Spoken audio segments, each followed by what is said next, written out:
After my mother passed, I was so laser focused on becoming a mother myself, and I only saw one way of getting there, and that was through IVF. And I'm afraid of needles. But I wanted a child, so I went through 2.5 years of treatment, and I was able to become pregnant. I was so nervous.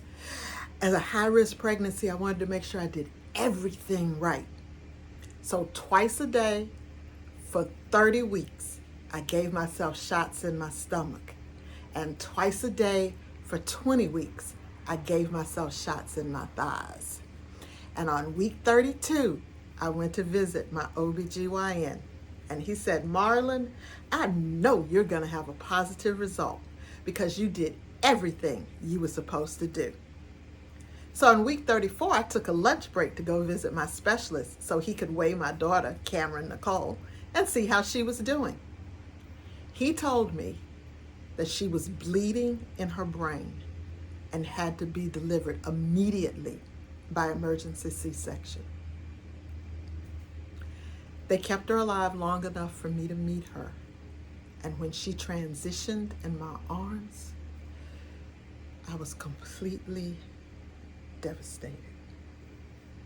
The three people who could love me unconditionally, my mother, my father, and my daughter, had all passed away. And I felt hopeless, frustrated, angry, and alone. My OBGYN, Dr. Hall, reached out to me, but I wouldn't accept his phone calls because, after all, there wasn't anything he could do. But he continued to reach out, and I finally spoke to him. He wanted me to meet a friend of his who was an adoption attorney, and she happened to be named Madonna. But I hadn't thought about adoption. That was going to cost more money. I mean, I stopped counting after $65,000 with IVF, and I refused to spend any more money chasing a dream that just might not come true. I read an article by designer Vera Wang, who had a similar infertility journey.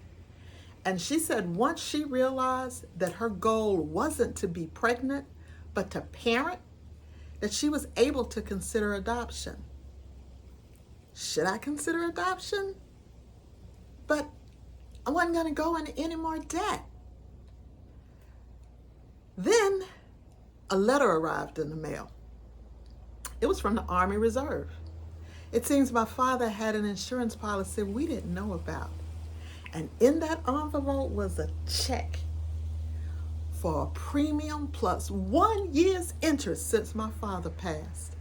I could now afford my dream.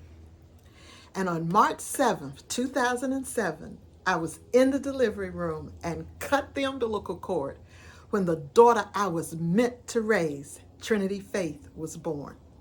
I was a mother. It didn't happen as I imagined or envisioned, but it happened. Infertility may not be your challenge, but you do have personal challenges that have kept you from reaching your professional goals.